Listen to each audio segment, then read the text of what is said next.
pense qu'il y avait, au départ, le chef de l'État allait avoir une stratégie d'abord, sa propre politique pour sortir de cette crise. C'est vrai que ces accords, il y a des accords. Même le 23 mars 2008, il y a eu accord aussi entre nous avec les Rwandais. C'est pourquoi vous regardez à tout moment, il y a la prolifération de la rébellion et la répétition ainsi de suite, la naissance d'un 23 pendant chaque législature. C'est pourquoi je vous disais qu'au départ, le chef de l'État devrait avoir d'abord une politique propre à lui d'abord, pour voir comment...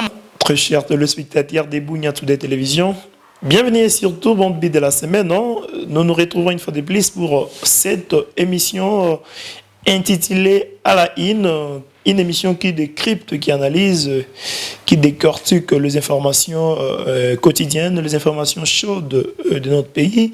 Aujourd'hui, nous avons le réel plaisir de recevoir dans ces plateaux des Bunia Today Télévision, disons des ans ou une année après, l'acteur politique Bruno Akilisende, à qui je dis bonjour et bienvenue, s'il se trouve, bonne année à vous. Vraiment, moi aussi, je suis vraiment très content de recevoir cet appel encore de votre émission, parce que ça fait presque à 2023 qu'on a... 2023, le mois de décembre. Oui, j'étais encore, oui, évidemment. Alors, c'est une joie, encore un réel plaisir pour vous de m'avoir invité dans cette émission pour en parler, je pense que de ce sujet alors très saillant.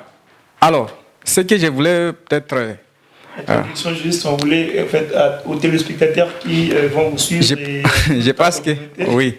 Je salue d'ailleurs les téléspectateurs qui nous captent en direct, parce que j'ai d'ailleurs annoncé ça dans les réseaux sociaux, disant que non, à tout à l'heure, nous serons en direct et nous attendons les réactions, nos bases qui sont partout à Djougou, Irumu, partout, par-ci, par-là. Alors, je les attends à travers les réactions de ce que nous allons maintenant décortiquer comme sujet, surtout concernant la situation sécuritaire qui est tellement délicate au niveau de l'Est du pays, et particulièrement même chez nous en Ituri aussi. C'est pourquoi, en tout cas, je vous salue beaucoup les téléspectateurs. Je pense que vous serez nombreux en train de nous suivre tout à l'heure sur notre chaîne ici, du journaliste Patrick Ndibo. Merci, très cher Ben. Toujours le micro, je pense qu'il va devoir arriver là-bas. Nous disons bonne vie de la semaine à toutes nos forces, nos vaillants combattants qui sont engagés au front pour la cause de la République. Nous disons bonne vie de la semaine à toutes les autorités qui ne cessent de réménager aucun effort pour faire basculer les lignes afin que notre nation puisse retrouver sa paix. Aujourd'hui, nous allons parler de la complicité, soit de l'hypocrisie de la communauté internationale. Quelle analyse faire de cette hypocrisie malgré les discours lancés? Jusque-là, la communauté internationale reste inactive. Vous avez même suivi le discours du chef de l'État qui a qualifié cette communauté internationale étant complice. Et aujourd'hui, on se limite à des condamnations. Nous condamnons, jusqu'où iront avec cette hypocrisie? Est-ce une façon de vous dire que vous êtes le seul devant votre avenir? Est-ce une interpellation de conscience de la part de la nation congolaise que nous sommes, M. Bruno Akilisende?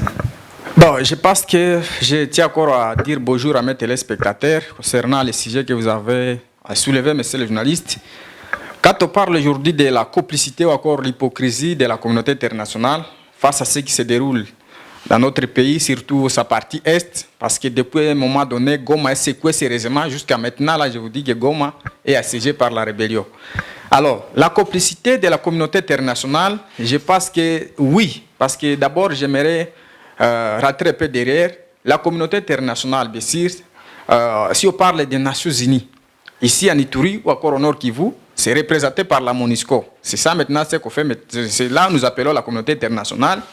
Parce que si nous regardons la mission des Nations Unies, d'abord dans notre pays, c'est la stabilisation. C'est à partir de ça que nous devrons commencer à évaluer les Nations Unies dans notre pays. Oui. La mission qui est la stabilisation, contrairement à l'époque, quand on appelait ça MONUC, là il y avait la mission seulement d'observation.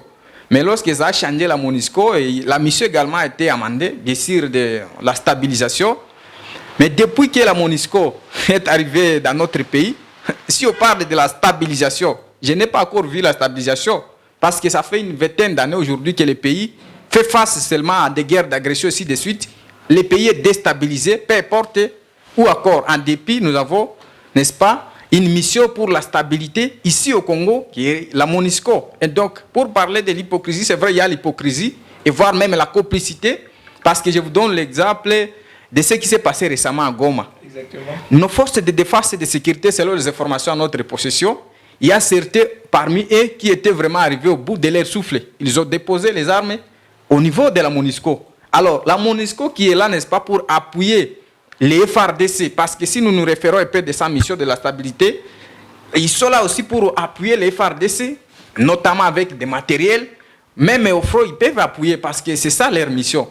Mais lorsqu'il y a eu nos forces de défense et de sécurité arrivent à déposer leurs armes dans leurs mains, maintenant, quelle était la réaction de la MONUSCO? Parce que nous avons appris qu'à Goma, il y a eu carnage.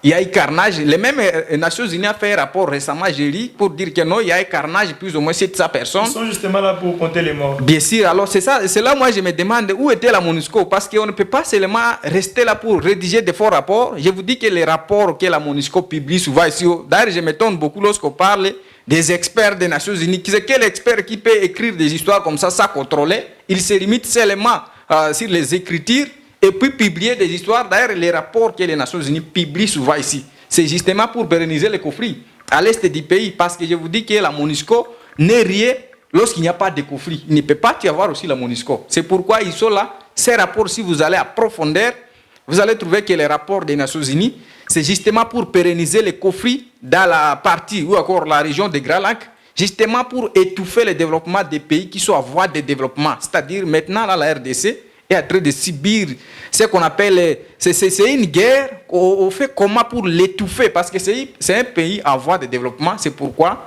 les Nations Unies, dans sa complicité, visent justement à étouffer la RDC pourvu que les pays ne puissent pas être indépendants, même si aujourd'hui nous parlons de l'indépendance, parce que les autres appellent les Nations Unies, bien sûr, la communauté internationale, mais moi, je préfère l'appeler souvent la société internationale.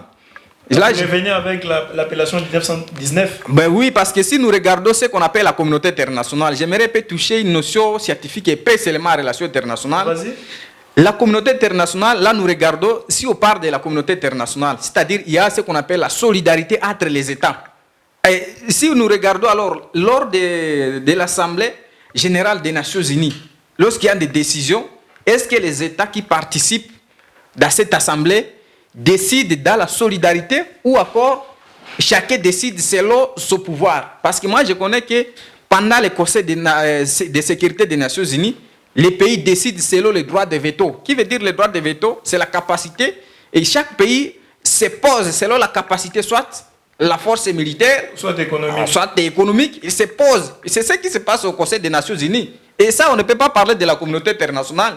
Je préfère le dire que c'est la société internationale, parce que chacun, il est là, il n'y a pas question de solidarité, il y a les droits de veto. Là où il y a les droits de veto, à quoi sert de parler de la communauté internationale? Approchez-vous un peu de votre micro. Donc, je vous pose un peu cette question. Oui. Comment on peut constater des poids de mesure, la même situation qui prévaut entre l'Ukraine et la Russie? C'est la même situation qui aujourd'hui est en train de prévaloir entre la RDC et le Rwanda. Pour l'Ukraine, ce sont des moyens, des milliers de dollars qui sont mobilisés pour soutenir l'Ukraine. Pourquoi cela ne se-t-il pas montré avec la République du Congo? C'est pourquoi, lorsque la guerre a déclenché entre la Russie et l'Ukraine, nous avons vu la mobilisation même des Nations Unies, l'Union européenne. Oui, et ainsi de suite, ils ont mobilisé des fonds pour financer l'Ukraine afin de riposter contre la Russie. Mais chose étonnante chez nous, il y a la même chose, la RDC est en train de subir la guerre d'agression avec les Rwandais. Mais ce que nous avons vu récemment, l'Union européenne va aller financer maintenant l'armée rwandaise, un montant de 20 millions de dollars américains.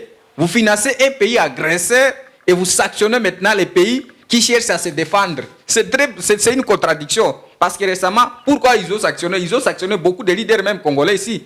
À un moment donné aussi, d'ailleurs, je ne sais pas, l'embargo pour l'achat d'armes. Non, on a déjà enlevé. Bien sûr, mais c'était une manière seulement à nous croupir. Parce que comment on peut sanctionner un pays qui cherche à se défendre devant son agresseur? C'est ça le grand problème. Je vous dis que la complicité de la communauté internationale, ce n'est même pas démontré, c'est clair comme ça. C'est pourquoi je vous dis que ces gens-là cherchent à étouffer les pays à voie de développement. Alors, nous aussi, on ne peut pas se laisser faire parce que c'est vrai, nous sommes un État indépendant, un État qui est souverain. Ça peut être aussi un message pour nos dirigeants. Parce que si la communauté internationale nous abandonne, ça peut être aussi une interpellation pour dire que non, vous devez prendre votre destin en main. Un État qui est souverain ne peut pas compter beaucoup sur les forces étrangères, non. Nous devrons d'abord nous organiser nous-mêmes pour voir affronter l'ennemi qui va oser piétiner sur notre territoire. C'est à ce niveau-là que moi j'ai aussi condamné à un moment donné nos dirigeants. Le fait de beaucoup donner la confiance ou encore les portages avec les forces étrangères. Vous avez vu récemment à Goma ici, il y a des mercenaires qui ont été capturés et ils sont partis chez eux.